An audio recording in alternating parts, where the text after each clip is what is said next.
Okay, good morning, good evening, good day, good afternoon, whatever the time you decide to watch this recording. Welcome to the Sociology of Education 1 assignment briefing.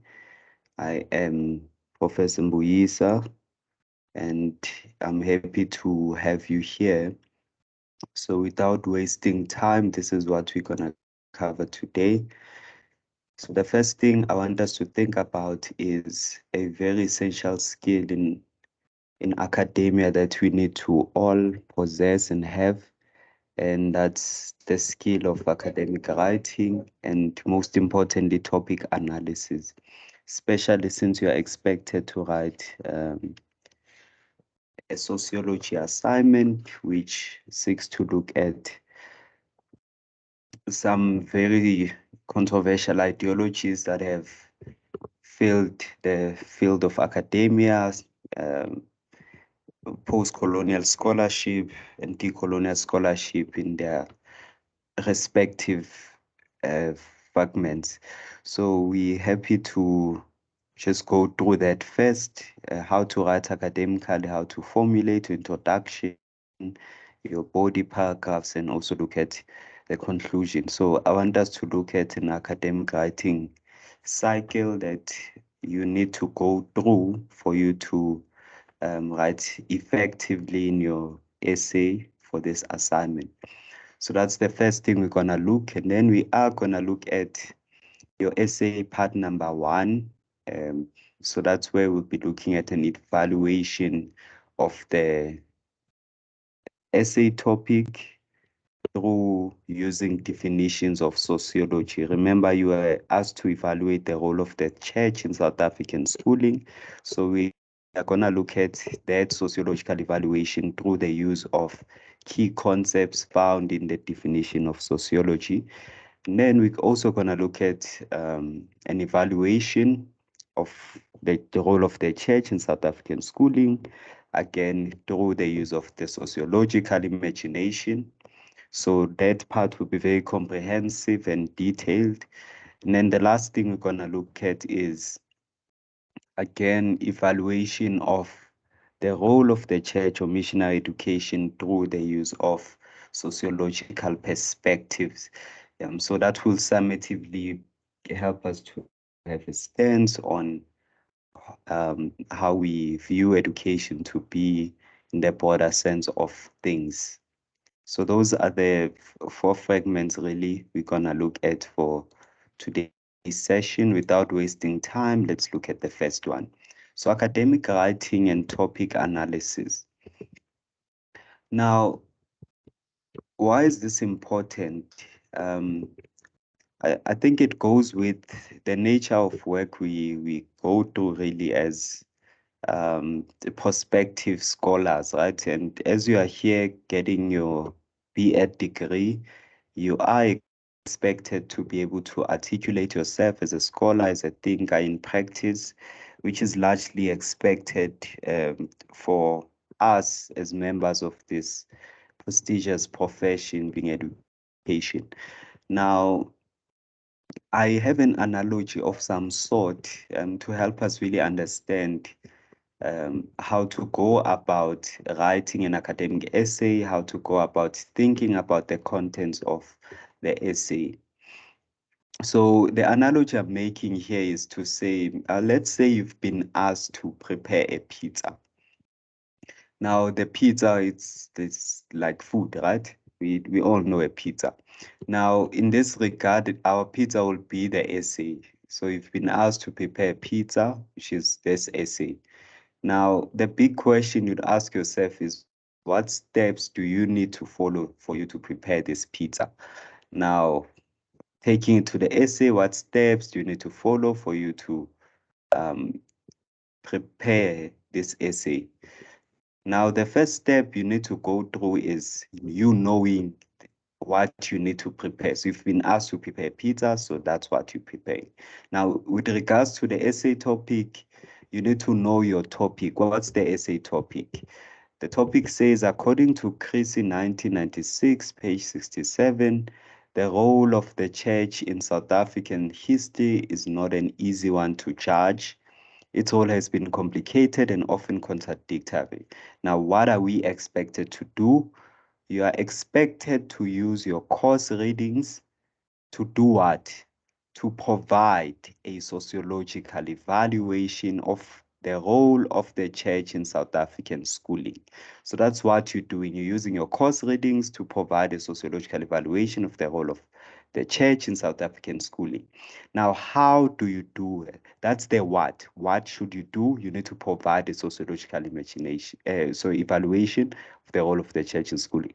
Then, how do you do that?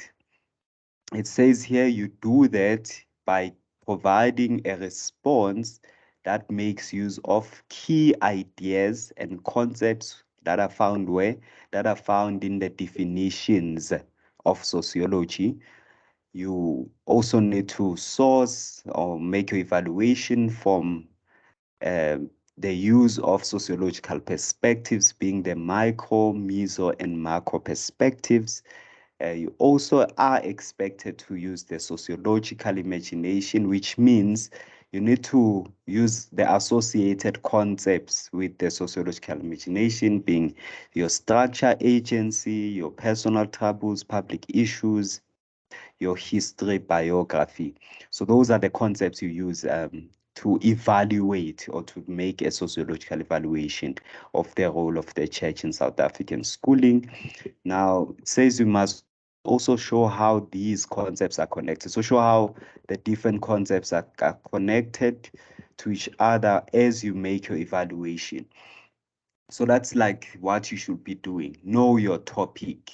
So I've highlighted the takeaway points, the ingredients that are needed for you to write your essay, right? The key aspects. So with regards to the pizza, then I put a shopping center of some sort. So it will mean here what you'll do is you'll go for shopping for ingredients. So now that you know you have to prepare pizza, you'll go for shopping to source the main things, task words that you need to use. So the main ingredients that would be needed for you to make this pizza. Yeah. So that's how this will go with the essay. So what's the next step? Let's say now you know your topic, you know what you should be cooking, right? You know that you should be making a pizza. What should you then do? The next step really is reading and research. So that's the next step you should follow, reading and research. Now, in terms of your essay topic, how would you do that? You will use your course readings, right? So use your course readings to get the information or the knowledge needed for you to effectively answer the essay question as per expectation. So with regards to your pizza, then that will entail you preparing all portions of ingredients accordingly. So remember, you'll buy a bag of flour and oil and yeast and whatnot, but you need to take fixed portions of each of the fragments for you to make a pizza. You can't use all the ingredients. So hence we say reading and research is important. So with the pizza, that's what you'll do. You'll source what you will need and leave out what you don't need. Same applies to your essay question. You'll use your course readings to source what you need for you to answer the essay question that has been given to you in the topic section, right? So that's what you should be expected to do. Now, what do you do next? So now you've read, you've researched, what do you do? Now you start outlining and planning, right? Now, this is an important fragment of academic writing. So it still entails the portions fragment. So because it's an essay, now you have to think about how should I structure my introduction? How should I structure my body? How should I structure my conclusion? So plan, how will I sequence the different ideologies or arguments or evaluations that I have with regards to the essay topic? So the body section, if you look at the screen here, you note that the introduction has a certain structure, has a general statement, thesis statement, outline of main points, which is what we call a roadmap. So we'll explain we'll explore all of those in the next slide. But that's what you should be doing really. And then you'll in the roadmap you'll outline how you're gonna sequence your evaluation, your arguments in the evaluation section. So it's very important for you to acquaint yourself with the correct structure of an introduction. So I will explore what's usually expected from you from Wits School of Education with regards to that fragment. Again, you have the body. The body has certain fragments. You are expected to write your body paragraphs in academic format, which entails that you will have a topic sentence which tells us what the main ideas are in that paragraph. And then you'll have an explanation of the topic sentence and supporting points. According to that, at least 3 supporting points that in a way further expand what you outline in your topic sentence. Then you'll have your concluding sentence and ending sentence. But that's how it should be really. Your body paragraphs must be structured in that sense, not randomly. Please make sure that you give the different fragments as per expectation for your essay, right? For you to write an effective essay. And then you are also then at the end expected to put in your conclusion.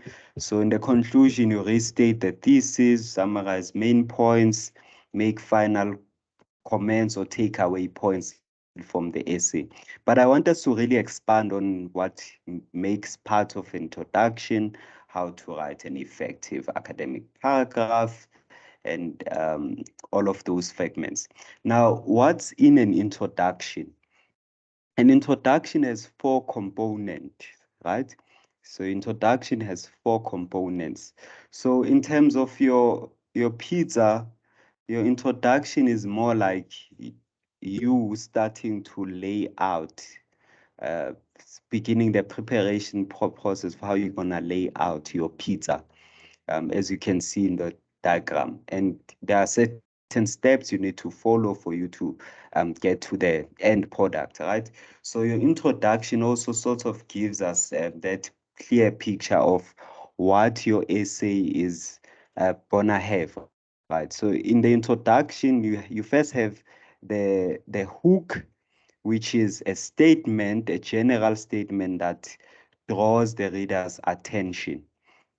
For example, since your essay is on the role of the church, your hook can be there has always been a paradox in what entails um, quality education in South Africa.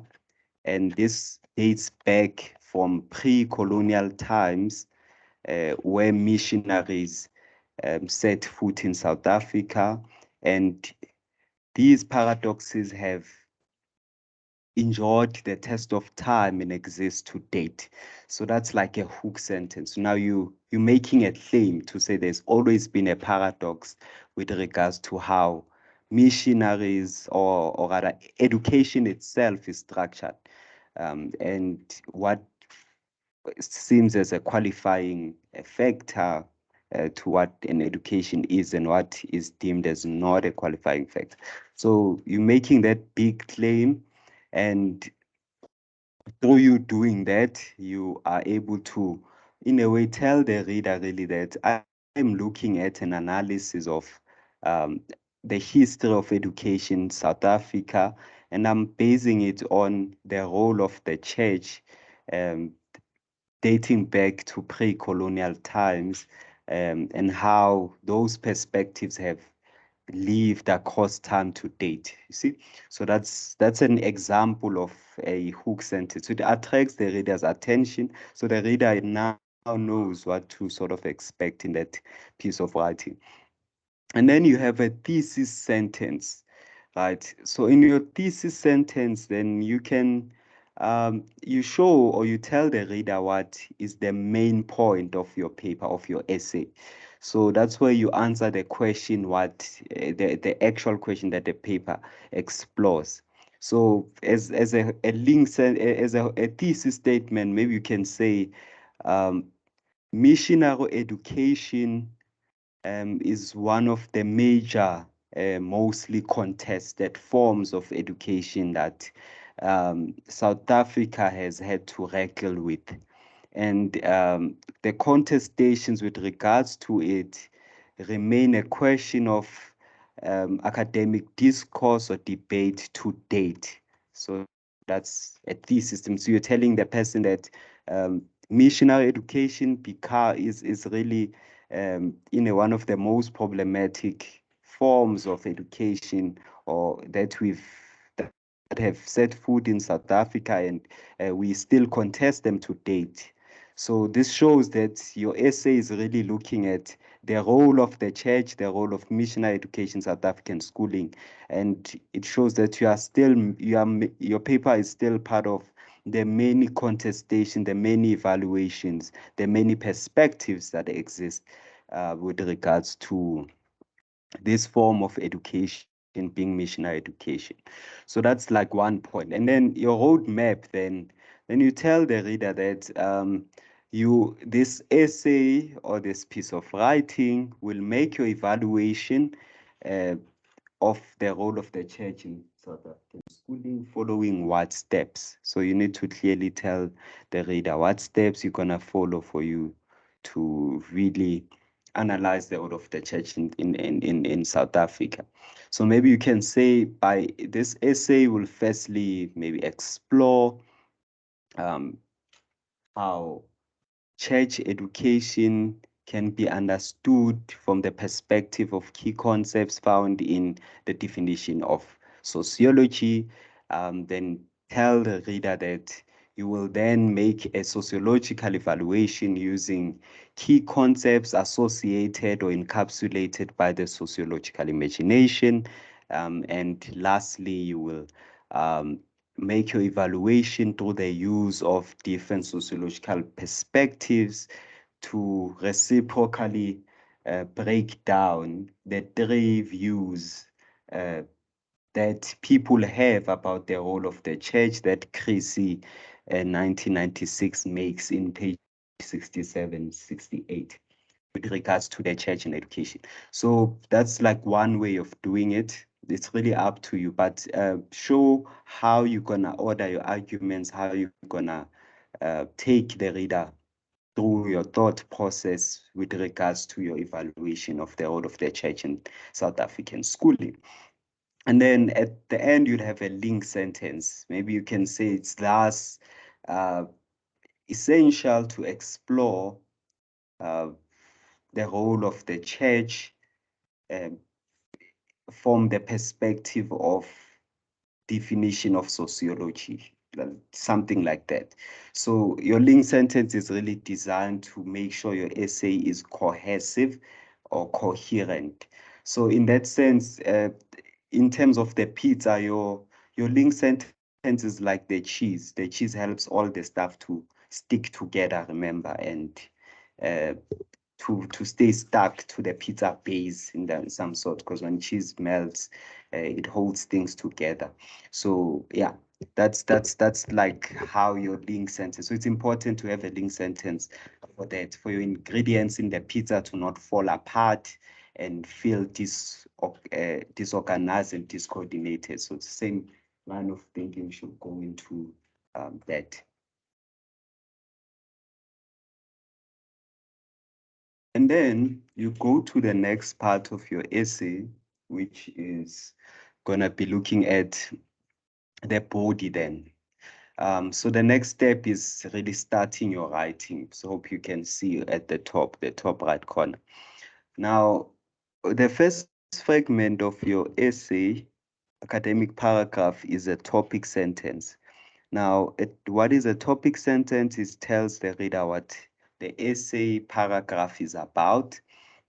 And takeaway points is that it really summarizes the main idea encapsulated in that particular paragraph, right? Now, it also sort of controls what information should form part of the paragraph and what should be excluded. So it also helps you to, in a way, not bombard your paragraphs, academic paragraphs, with irrelevant information in that sense. So typical example, likening this to making a pizza, I'll say that your topic sentence is really the heading itself. The instruction is clear: prepare a pizza.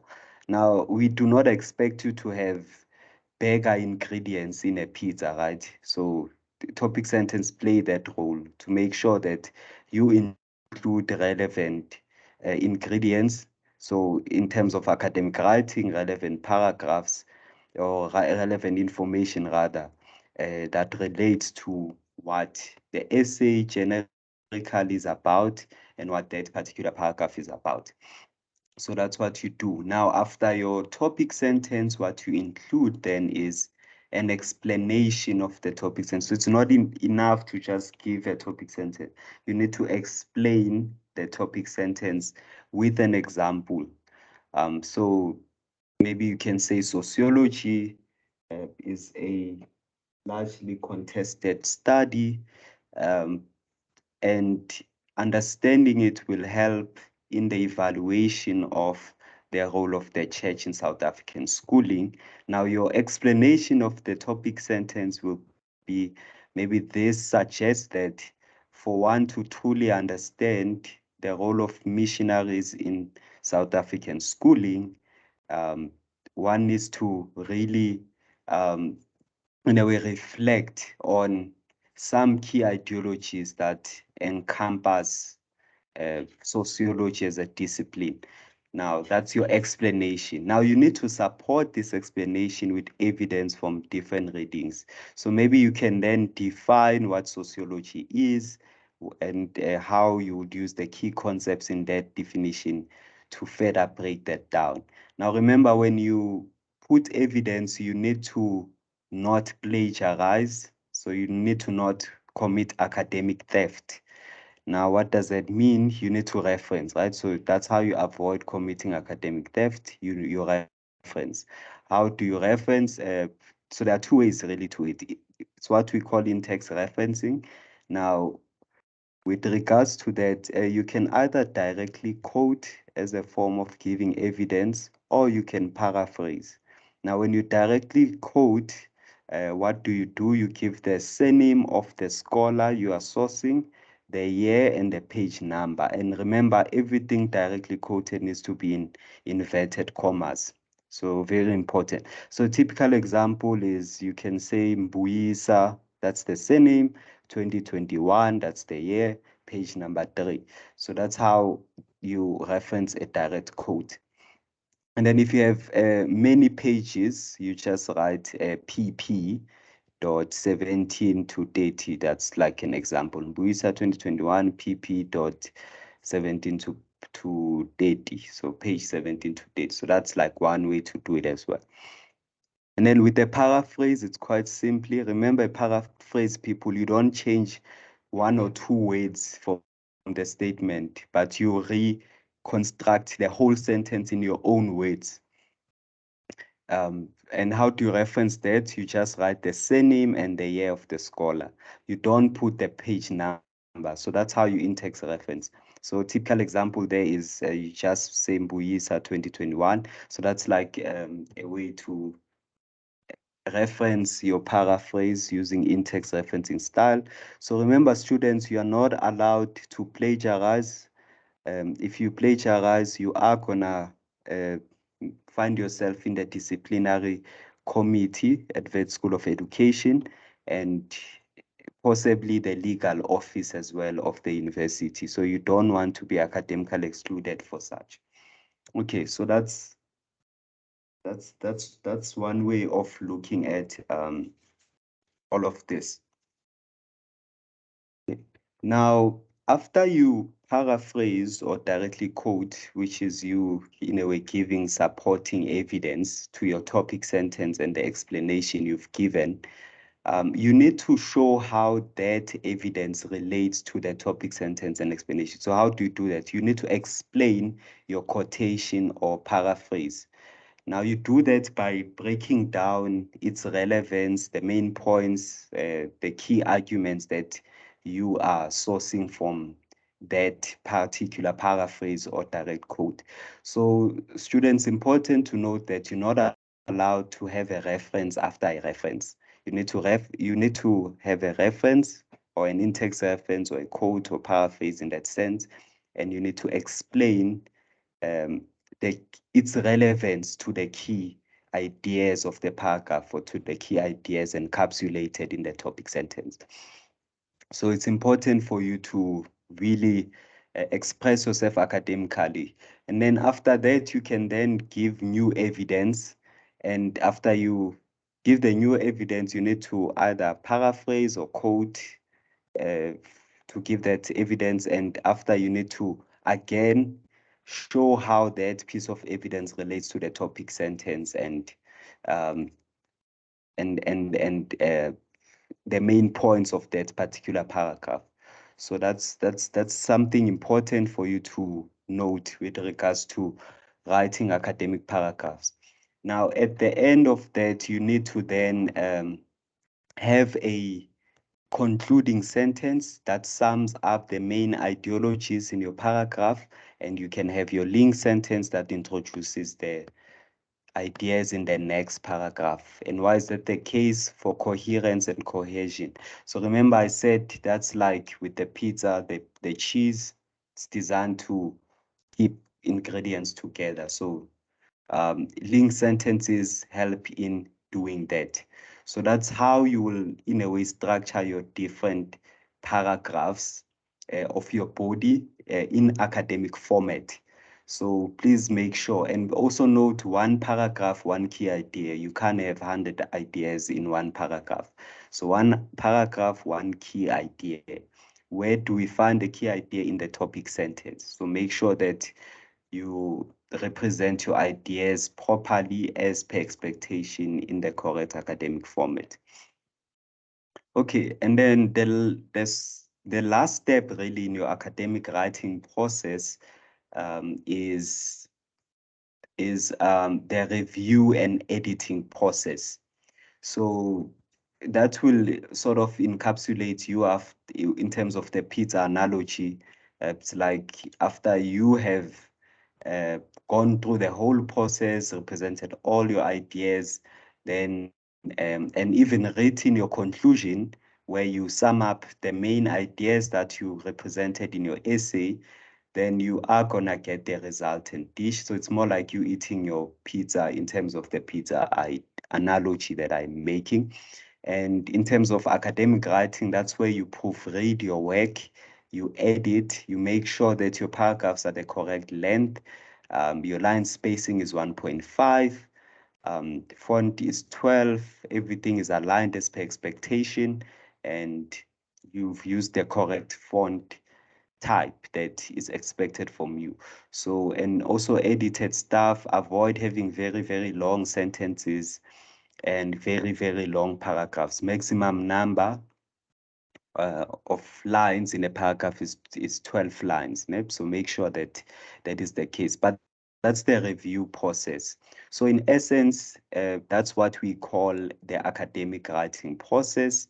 So remember, it starts with you knowing your topic. So your topic is for you to evaluate the role of the church in South African schooling, reading and researching, which is you going to your prescribed course readings to source relevant information with regards to this particular section, and then outlining and planning. So deciding on how you're going to present your paragraphs as per expectation. The writing process, that's where you write in the correct academic introduction format, in the correct body academic paragraphs format, and the correct format of a conclusion as per expectations. And that entails you referencing properly, having your reference list, having your in-text references in the correct APA format and in alphabetical order. And then you are then gonna review and edit to make sure that you don't submit substandard work. So that's the academic writing process that you need to, in a way, be aware of and follow with regards to your Wits assignment, right? Okay, so that covers the first part of our assignment briefing. So the next thing we're gonna look at is the second part, third and fourth part. So that's essay part one evaluation through the use of sociology definition. So I want to just explore a bit some pointers or things to think about as you go through the content of your essay, right? Now, essay part one, evaluation through key concepts in the definition. So you were asked to evaluate the role of the church in South African schooling using key ideas and concepts that are in the definition of sociology.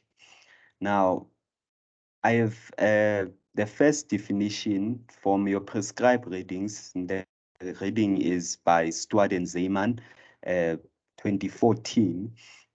Now, they define sociology as a scientific study of human social interaction and the social forces which shape much of human behavior.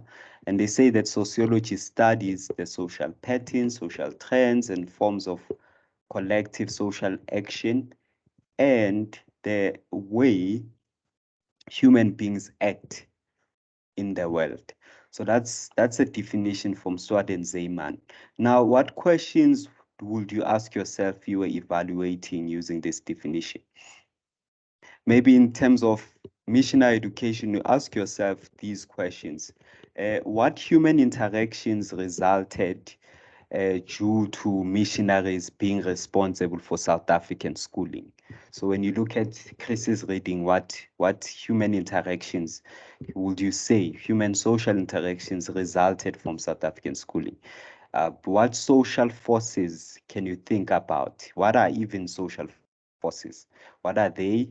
And what social forces were in play when missionaries took charge of schooling in South Africa? So it's a question you can answer in your evaluation or think about. Again, another concept is social trends. So you'll ask yourself, um, what social trends and social patterns resulted when missionaries took over South African schooling, right? And again, what collective social action is observed from African leaders in relation to missionaries? So when missionaries got here, how did African leaders react to that? Did they accept them? Were they reluctant of accepting them? Did they allow them to change their cultures and way of doing things, or they were resistant to that change? So what collective social action is observed? And I can also think about how missionaries reacted to that in return. So look at the interplay between the two perspectives. Again, maybe a last thing you can look at is, again, from this definition, what social structures, what social institutions, and social processes did the missionaries introduce in South Africa? So what social actions are observed from African leaders or members of society at the time? So according to, if you look at Chris's work, would you say that missionaries uh, viewed South Africa when they got to it as one that has pre-existing social structures, or they viewed it as one that does not have these social structures? Do you think that South Africa had social institutions before missionaries came, or are they responsible for these social institutions? So what's your evaluation? Will you credit missionaries for leading to us having institutions, or are you against the idea? Do you feel like they, do you sociologically think that they, in a way, disintegrated the African institutions that they found, and social processes, which is the ways of doing things that Africans had already established? So what would you say with regards to this? So I'm just asking questions to help you think about the different aspects of your essay. Now you will have to maybe think about responses to these questions and see how to represent them in your essay. So that's just one definition. With another definition of sociology, Giddens and Seton say that sociology investigates the connections between what society makes of us and what we make of society and ourselves. Now, questions to ask yourself: how were the interactions between missionaries and individual Africans? Um, if you think about missionaries and Africans, who was deemed a member of society? So who was deemed as a citizen and who was deemed as the subject?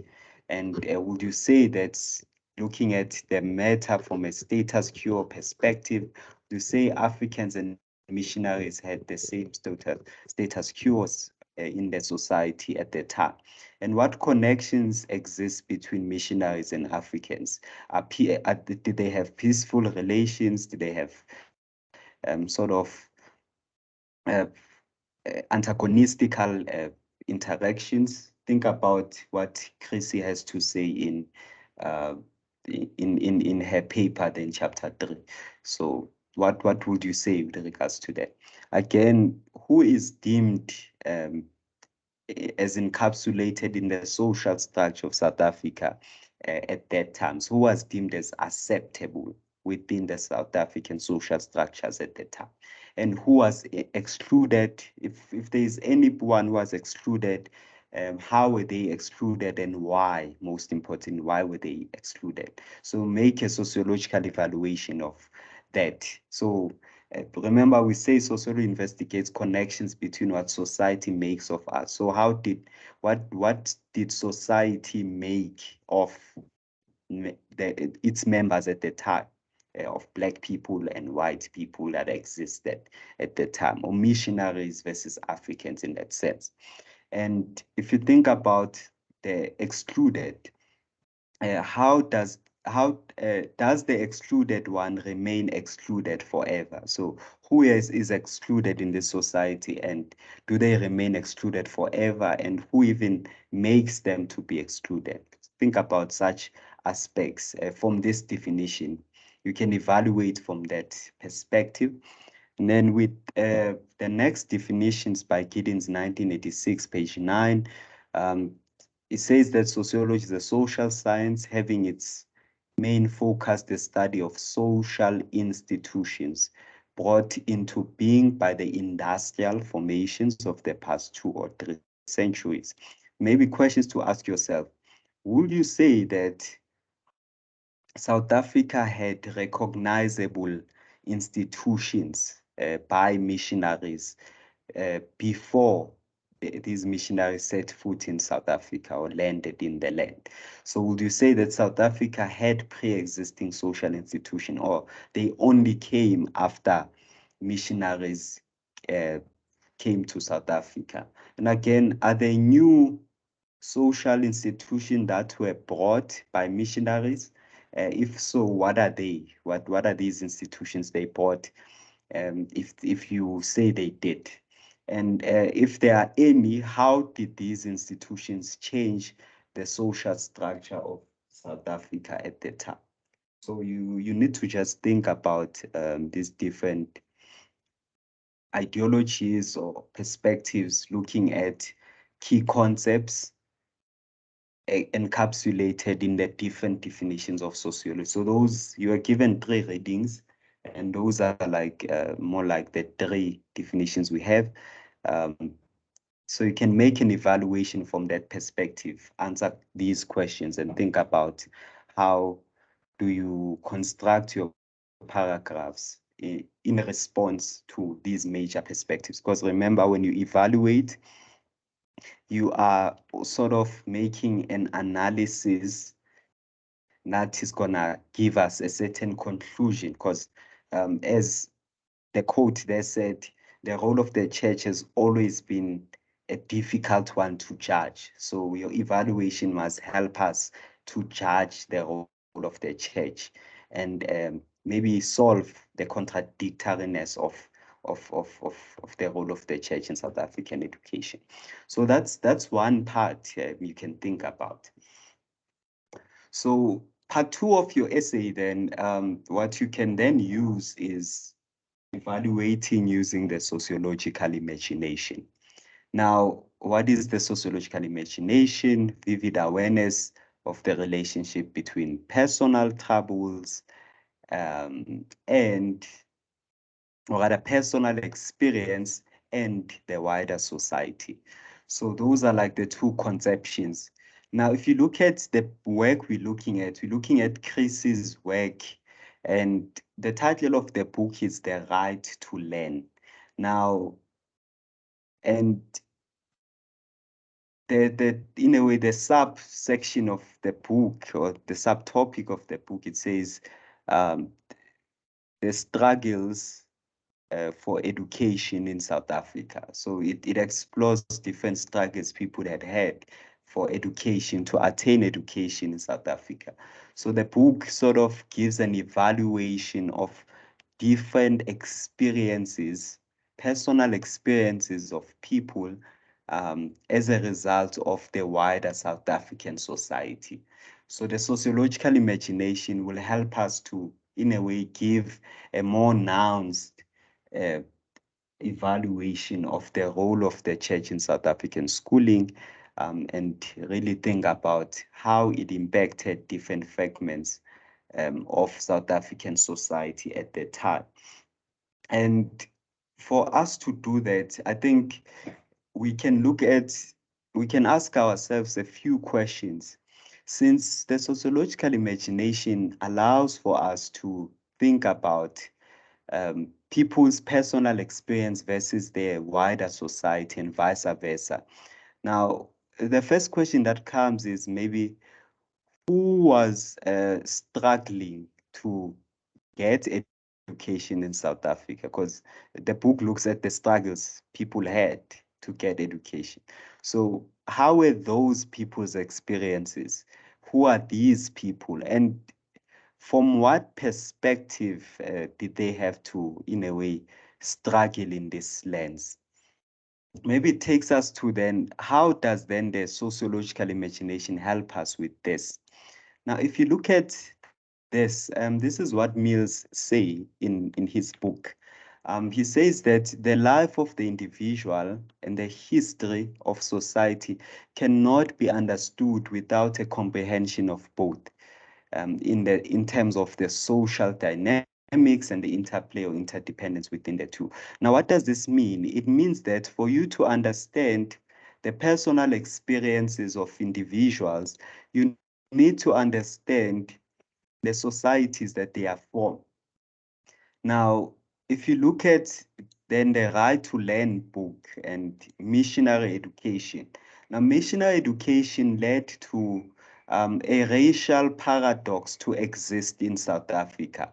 And I've recorded a podcast on this perspective. So it means that the racial constructs that existed within wider South African society led to paradoxes in ways of being in the world, ways of being in South Africa at the time. And if you check out episode number 2 of my podcast series, it's titled Being Black in Society from the Lenses of a South African. And the other one says Being White in Society from the Lenses of a South African. So the two podcasts in a way makes uh, a breakdown of how the phenomenological experiences of a black man and a white man differ in society. And we can say that missionary education or the church is somewhat to blame from these paradoxes, because remember, education, uh, people responsible for education in South Africa uh, at the time were missionaries. And it meant that they were responsible for socialization of members of society. So they socialize members of society into being segregated on the basis of skin color. So there are ways of being in the world, there are ways of being in South African society where based on the color of their skin, in that sense. So that's a perspective that is worth thinking about, because for you to really then understand how individuals were affected and how to date individuals are still affected by the history of their society. One needs to then understand the biographies or the types of personalities that people had back then and how they relate to the modern day, in that sense. So you can check out episode number 2. I haven't posted episode number 3 as of yet, but it may come somewhat during the week, this upcoming week. I'll just attach a link in the bio section of this video, or in the about section of this video, for you to just get direct access to that particular podcast. You may get some pointers that will help in your sociological evaluation, but we're not there. So what we care about then is the contents that are encapsulated by the two ideologies. Now, missionary education brought about the biggest debate yet really in South African society, and that's the idea of race. Now, we know that in South Africa, race continues to be an issue.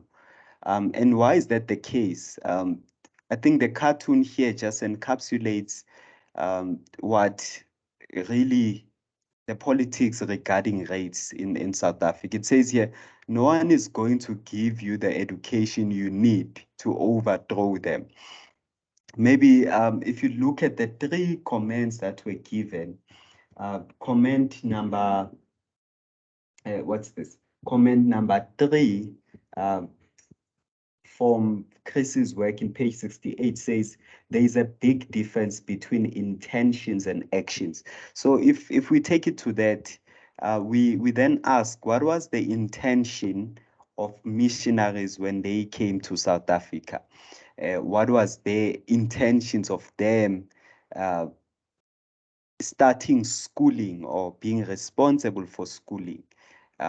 Would you say that they would allow for blacks to sort of overthrow them? Because this is a race issue. And why are we making this a race issue?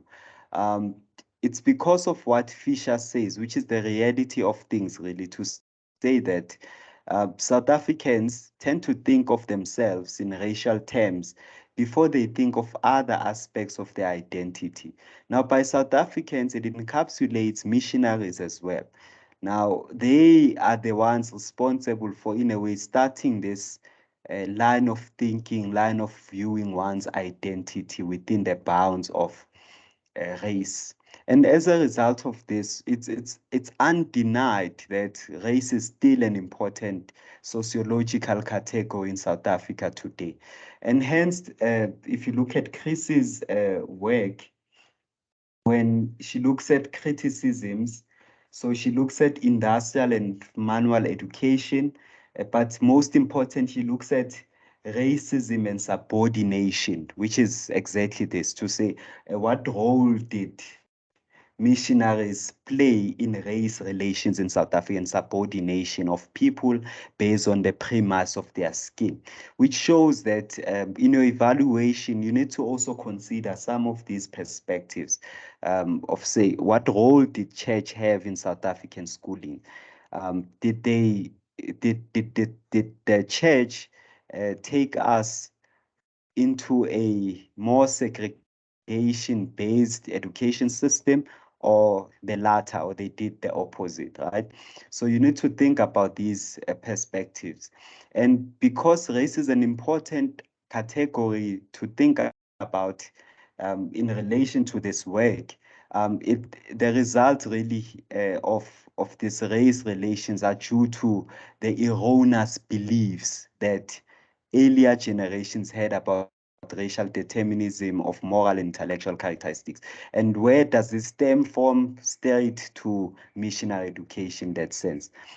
And we also think about the consequences because of these racial determinisms and moral and intellectual characteristics. It then influence um, how people were treated, and it's something that exists to date that we really need to think about.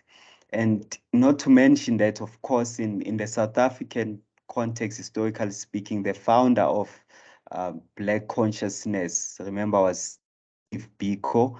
And Steve Biko followed one of the big scholars' views, which was Fanon's, on claiming that colonialism, with apartheid being its extension, left many blacks in South Africa with an inferiority complex. So we can look at that. Did missionary education make blacks to feel superior and collectively part of South Africa, or did it make them excluded? Hence, I asked, since we say society makes us and we make society, would you say that missionary education uh, made us to have a superiority complex or an inferiority complex? So where can we position the evaluation in that sense? So, and the truth of the matter is that uh, missionary education, which is usually encoupled or encompassed with missionaries getting to the country, um, left many blacks really in South Africa in an inferiority complex, which in some ways made psychological cripples of these members of society, and they were deemed as post-colonial subjects. And in order to deal then with these possible social and psychological repercussions of race, um, the different classifications that were made due to missionaries need to be evaluated really closely. And why is that the case? Now, you can look at some of the critiques that Chrissy makes or expositions he makes to say the curriculum in missionary education was very segregative. It was segregative in the perspective due to race, right? If you look at page 73, she gives us three different views.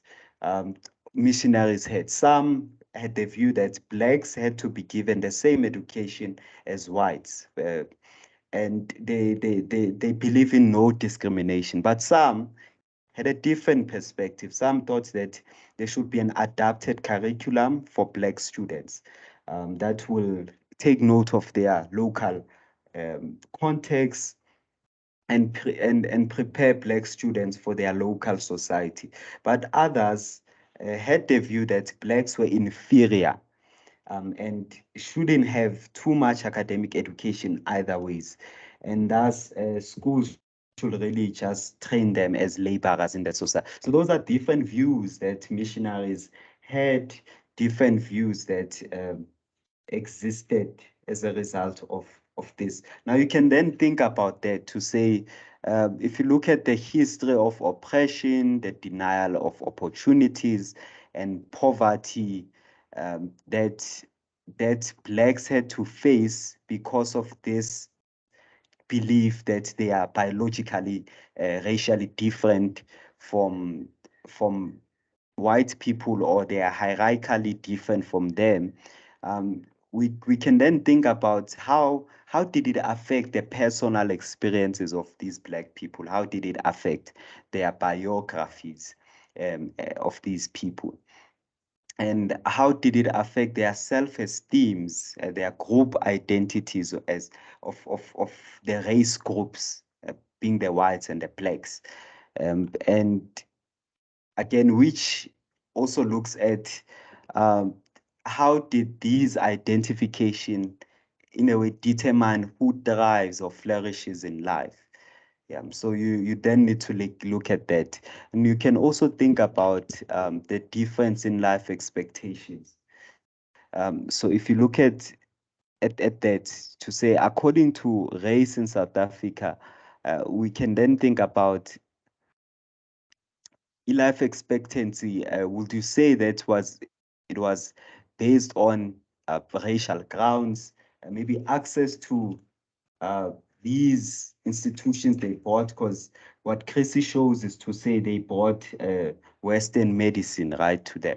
Now, would you say everyone had access to that Western medicine, or it was just bought for their own sake?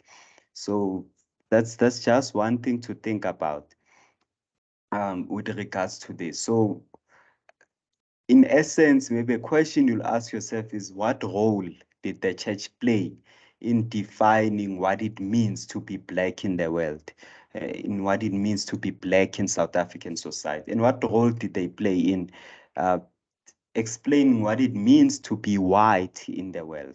So those are dichotomies you need to think about. Now, taking the perspective to structure agency, because remember, we were looking at how looking at your sociological imagination, how uh, the church influenced personal experiences of Blacks and whites versus the wider society. Now, we need to look at, from a structure agency perspective, what role did church education play in that sense? Now, how do we define agency? We define it as the ability for one to act outside the bounds of structure. So agency is defined as freedom to be actively engaged in social action.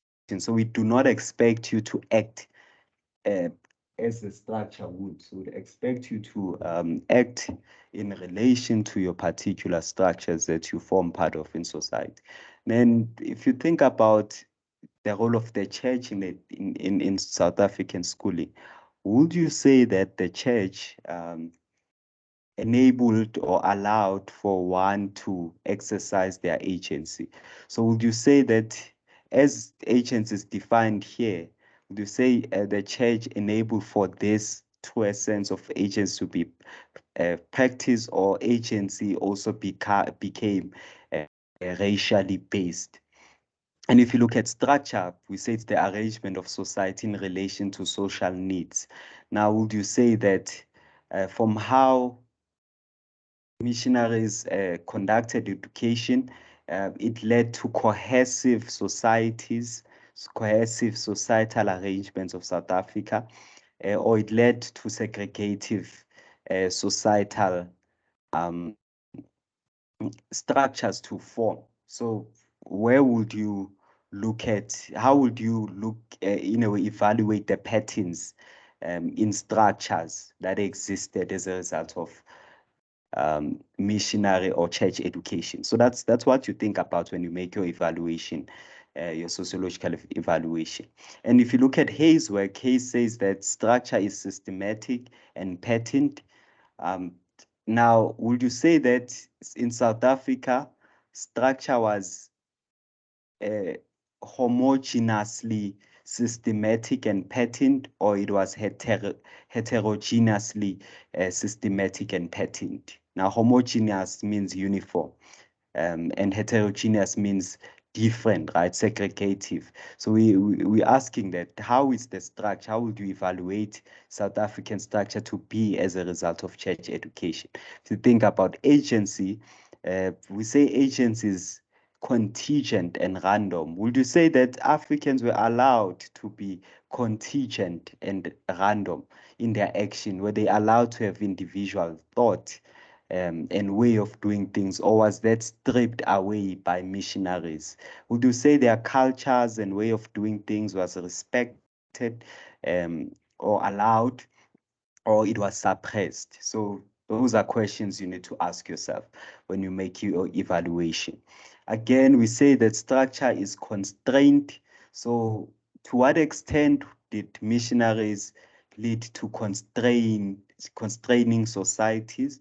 Again, if you evaluate Africans, like, to what extent would you say that there are structures that missionaries found were constrictive? Also thinking about how girls, for example, were not allowed to go to school as per African tradition. So if you think about that fragment of things, would you say, how would you evaluate African structures to be? Would you say that there are similarities in how women and girls were gazed upon by white structures, white missionary structures, versus the African structures. So how were they constrained? How, and would you say that the individuals were enabled to exercise their agency of freedom in that sense? We say structure is static.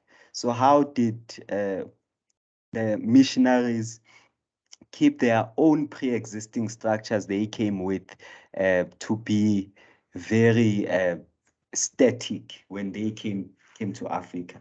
And would you say Africans succeeded at also keeping their structures static, or were they overruled in doing that by missionaries? So think about ideologies uh, depicted there in how Africans reacted to this in page 75. So, and again, thinking about the demand for education, what led to this new demand for education? Think about thoughts in page 76 in Chrissy chapter 3's work. So yeah, to say, would you say that they kept their structures static? And we say that structure is collective. So when people started demanding for education, Africans started demanding for education, would you say that Africans were acting as a collective? So, or were their structures being disrupted or destroyed in that sense? And what comments, evaluations do you have with regards to that? Again, agency is individual. So how did Africans exercise their agency? Think about what is in page 75. So like 4 ideologies I can source is like that African leaders sometimes accepted missionaries as intermediaries, traders, and healers. So would you say they were exercising their agency in doing that? Individualism, were they having their own views? Uh, would you say their uh, attempts to resist these authorities breaking, what's this? These missionaries breaking their value systems and authority structures were successful? Would you say they were exercising their individualism? Also think about how some parents withdrew their daughters from school. So would you say they were exercising their agents and all while they sent their sons to go to school? So what comments do you have with regards to that? Again, what about those that came to look for work or seek refuge from these missionaries, missionary camps? So what would you say with regards to this? So you need to make these evaluations. So to sum it up, really, these are questions you ask yourself. Remember, structure relates to the rules, right? And agency relates to freedom. Right, so those are the two perspectives. Now, questions to ask yourself. Now, where does structure agency meet? Structure agency meets in the choices that you decide to make. So the first question then is, how was agency influenced by race relations brought by missionaries, right?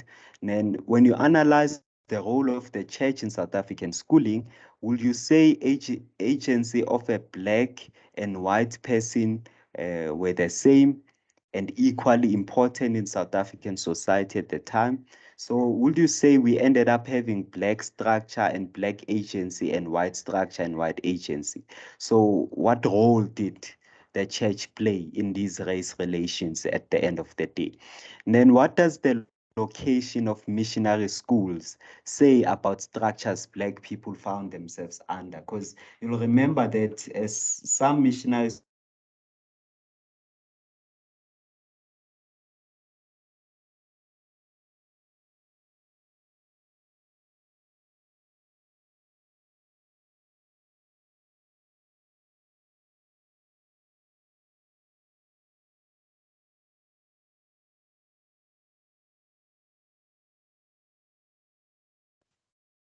Okay, so about that pause.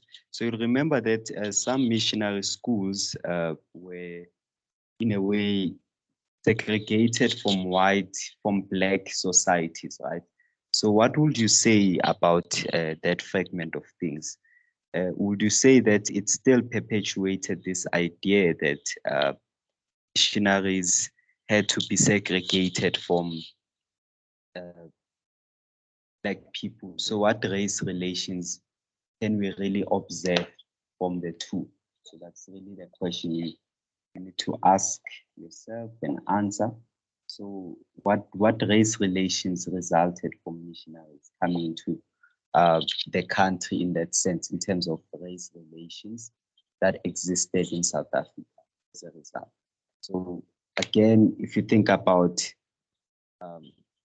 some of the thoughts that were given here, is in the new demand fragment, it's the last paragraph in page 76. So it says South African society was divided along the lines of color. So Black people, even educated Black people, were not treated as equals by the colonies. So again, if you think about that, what does that mean? What contributions did that have? Also thinking about political power or participation. Would you say that Black people were allowed to actively participate? Because Chrissy says that even though we're Black and educated, you will still be segregated, but some Black people were allowed to vote. But of course, that was later stripped away when Bantu education brought forth. So what race relations did missionary education bring with regards to that as a result?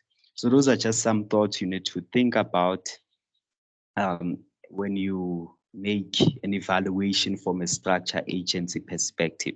So how did society, now who formed part of the structure, who made the rules on what categorizes a structure?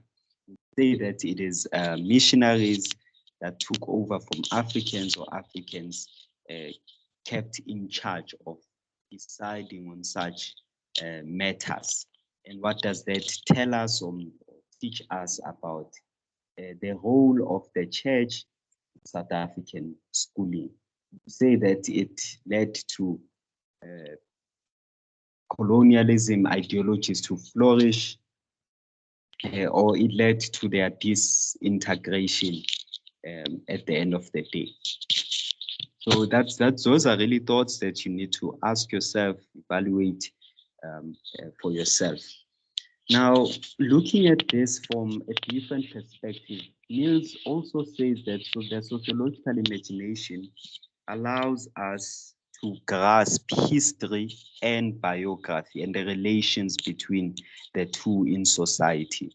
Now, if you look at the quote there by Fisher, he says that biography is history seen through the prism of a person, right? Now, that's what we understand biography to be. So it's really related to history.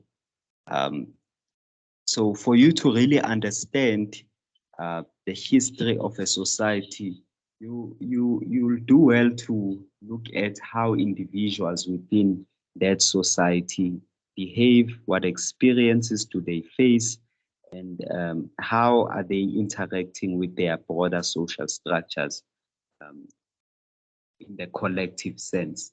Because the two do inform each other in that sense. But so what questions would you ask yourself with regards to this? Maybe thinking about biography, the first thing would be maybe how did missionary schooling play a role in shaping biography of individuals in South Africa?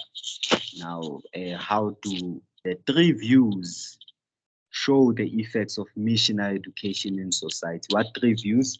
Those three views that Chrissy gives us, those three contradictory views that people have about the role of the church in schooling that are found in page 67 and 68. So if you look at those three views, how do they show the effects of missionary education in South African society?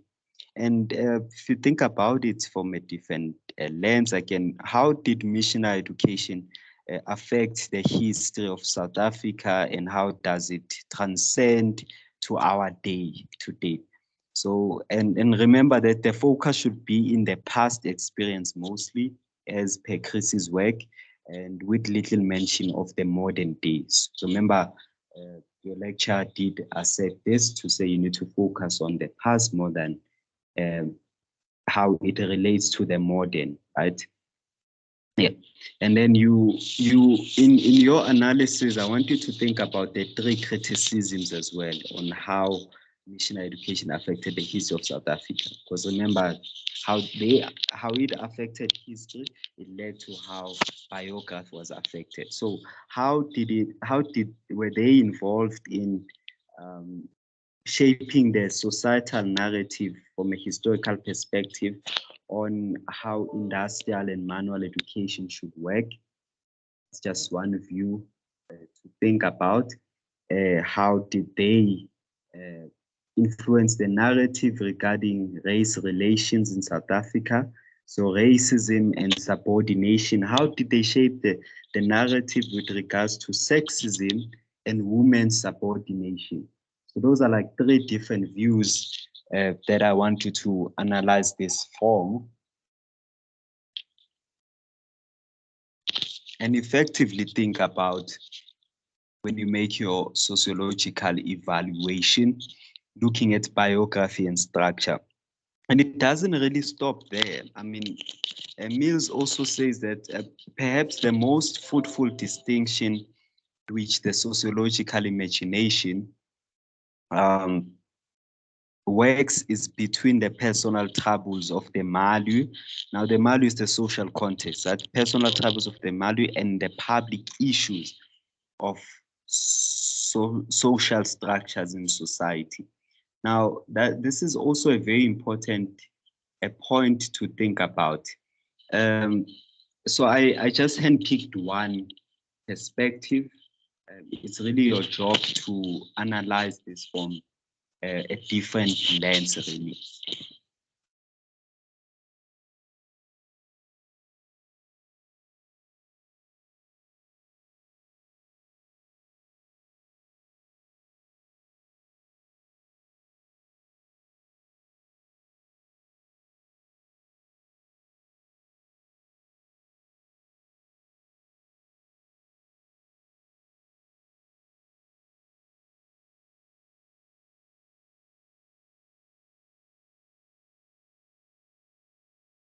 So if you think about what is projected here, um, one view that, sorry about the silence again, I just had to change devices. Yeah, so for me to be a bit more audible. Anyways, so one view to think about with regards to this is um, if you analyze this from the perspective of missionaries and their role in the whole context of South Africa, we think about how they influenced the narrative as to what should uh, be the correct, in a way, perspective with regards to race relation in South Africa and such perspectives. And with regards to that, what we think about is these following questions. So, as I said, I recorded a podcast um, with where I make an analysis of feminism, right?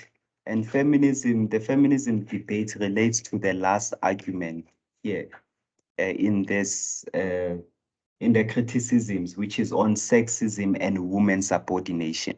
Maybe if you were to, then the questions to ask yourself is, if you were to analyze the role of the church from a sociological perspective and specifically thinking about um, this argument of, yes, so the role of the church, the education, also specifically thinking about uh, personal troubles and public issues.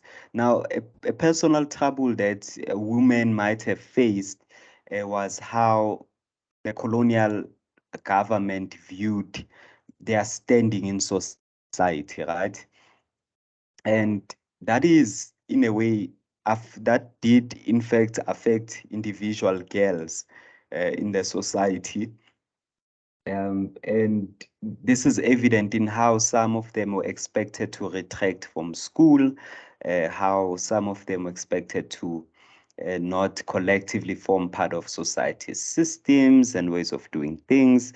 So if you think about such perspectives, uh, what would you say that this was just a problem that was faced by women as individuals, which means personal taboo, or it became a public issue? Also thinking about the issue of race, subordination, all of that. So then we can ask, how did missionary education or schooling play a role in shaping the biography of women in South Africa? So what views, what biography did they have? So if you check out the podcast, I make an analysis here that's shown in this pie chart. So this diagram or pie chart was drawn by Mr. Mapotoma, Executive Director in PSI Educator Development Program. So he drew this pie chart after listening to my podcast. So in a way, it gives us a visual representation of some of the ideas there. So you can maybe listen to the podcast, just search on Spotify, the Vocal Academic podcast, and yeah, listen to that episode. Is episode number 1. It looks at sexism, and the title is called Feminism, a Call for Its Decolonization. So for you to have a nouns analysis or evaluation of the nature of race relations in South Africa and the world at large. Now, taking it back here, then we ask yourself, how are missionaries responsible for personal taboos Black people face? So if you move away from race, maybe looking at it from, if you move away from sex, or whether you're a woman or a male, taking it to the issue of race, how did missionaries influence the personal taboos that are racially based that Black people faced at the time? Because again, if you look at the race issue in relation to gender or women issues or sexism and women subordination, we can look at how missionaries viewed the whole hierarchy. So before you would consider the the the interplay or forming part of Black women in society, we know that the bigger part of the pie was designated to white men, and they were the supreme beings, first-class citizens. And next to white men is white women. So by virtue of being white, it makes you superior, but white men are more superior than white women. And now, by virtue of being Black, you are inferior. But the truth of the matter is that Black men were a bit less inferior than Black women. So Black women were more inferior. So if you look at then sexism and women's subordination, we can see that from this chart, Black women face the most issues, right, in society at that time. So that's like, if you look at it from that perspective. So you need to make an evaluation in that sense, of the interplay between personal taboo public issues. So you can look at this, looking at industrial and manual education. What personal taboos did it lead to? What public issues did it lead to? Racism and subordination, personal taboos, public issues. Again, sexism and women's subordination, personal taboos associated, and public issues. So that's something you can think about.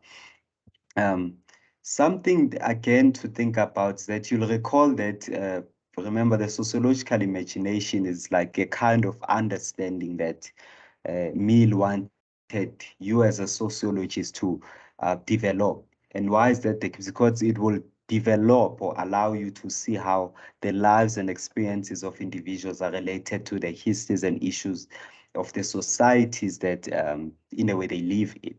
So in this case, the sociological imagination allows for us to understand how uh, we should think about ourselves in society. So it allows for us to look at biography, personal problems of individuals as ones that are tied together in the history and public issues happening in society. So uh, if you look at the picture here, I mean, uh, the main point that missionaries had was to spread Christianity, but most importantly, was to also spread colonial ideals, as per Chris's arguments, on the notion that you can actually sell labor. So it then gave rise to a need for a lot of jobs in society. So individuals started seeing the need to have jobs, which caused some contradictions within the society at the time, which then makes you have to ask yourself some of these questions. Maybe how would you analyze each of the stands? So the three stands put there on South African schooling, and how does each view show the interplay between structure, agency, personal trouble, public issues, biography, and history? So if you look at collectively, because remember, you are expected to show the connections between all these concepts in your essay. So if you look at this in terms of maybe the need for jobs or labor or selling labor that was brought forth by missionaries, how would you then analyze the whole of the church from that perspective? And how do the curriculum views in missionary education uh, say about the kind of social agents missionary schools wanted society to have? Again, look at how would you analyze the contrasting responses from Africans regarding missionary education? So how would you position all of that? So I want us to maybe quickly apply this in a similar way as we did in the pre-briefing session. So the major question is, what role did church play in South Africa? So this is like a summary of everything really for this part. So what role did the church play in South Africa? Now, for you to look at the role they played in South Africa, you need to think about biography. So I am choosing to focus on uh, criticism number 3, on how missionary education led to sexist education and women's subordination.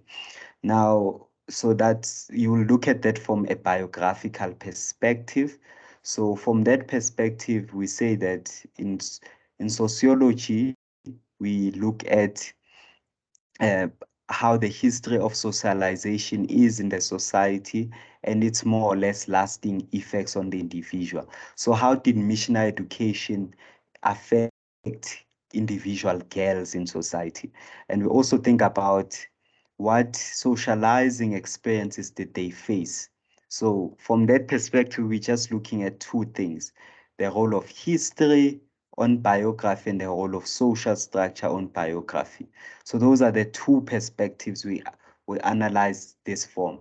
So how was the African history of treating girls? How was the missionary history of treating girls? And how did it affect biographies of these girls in society?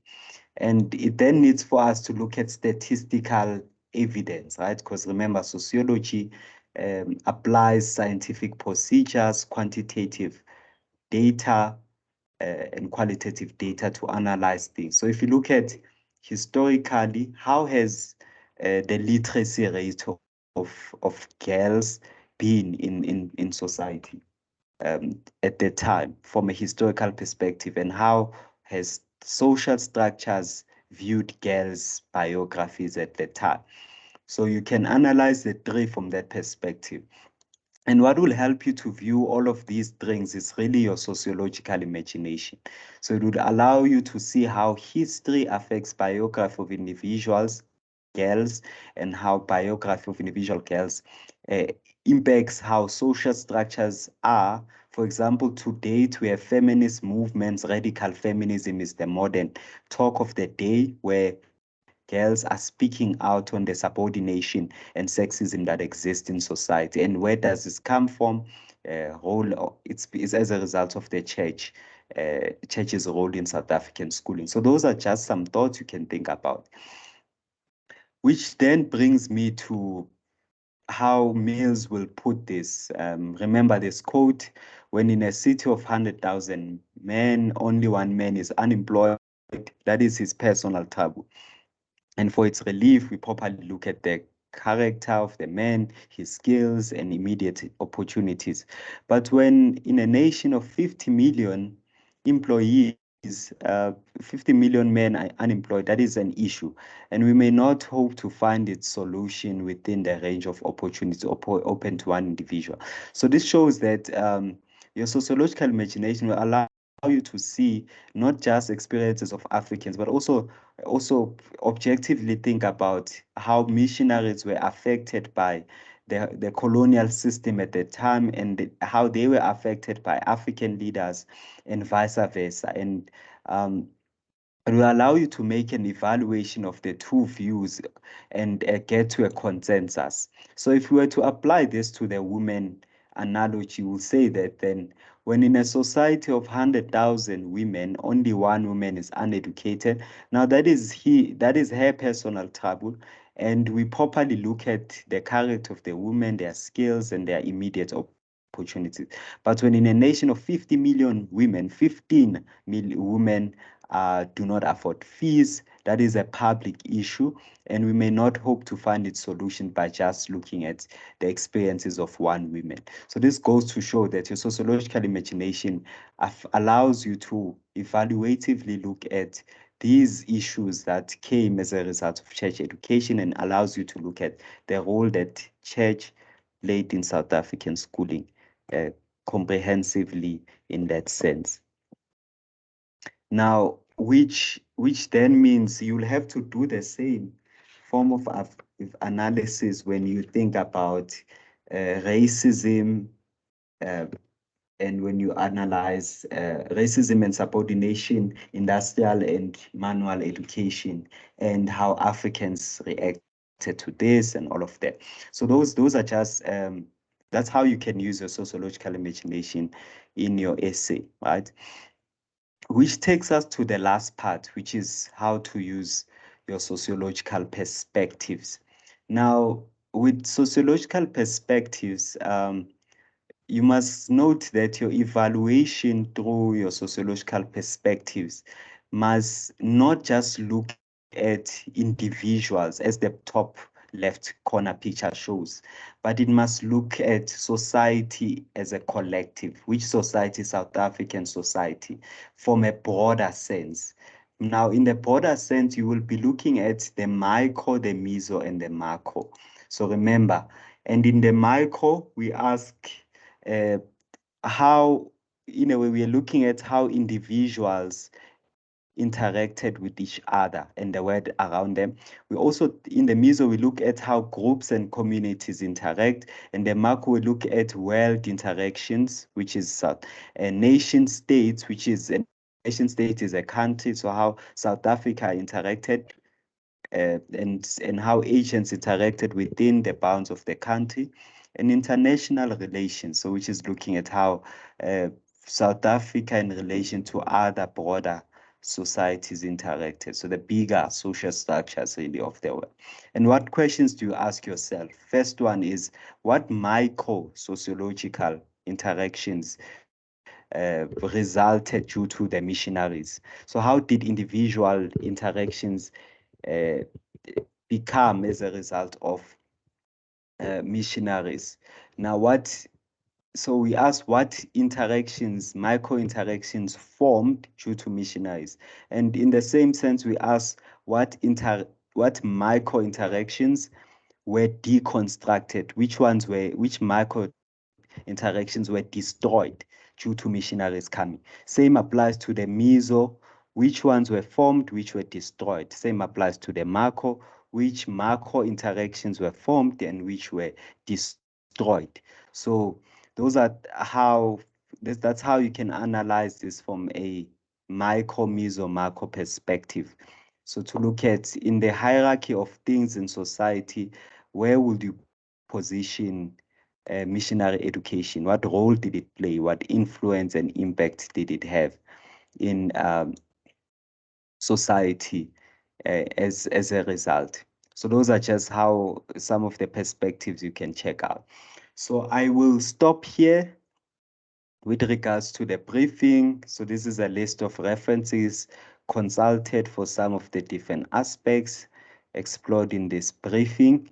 And please feel free to drop your questions and comments below, and make sure that you attend the PSI and SASCO mentorship program question and answer session, which will be held um, later today, 19 October, 10 October, 9 October 2022. It will be held today, 9 October 2022. Mr. Phungwayo is going to communicate with regards to the arrangements, also share the link with you and joining details. Thank you for watching, and drop your comments on what you think about the briefing. Like, and don't forget to subscribe. We are going to have a final exam briefing for you guys in the same page, and we are also going to have a a session on the different sociological paradigms in the same page. So do subscribe, spread the word with your friends, and welcome to the PSI family as the most major thing. Thank you for tuning in. Bye bye.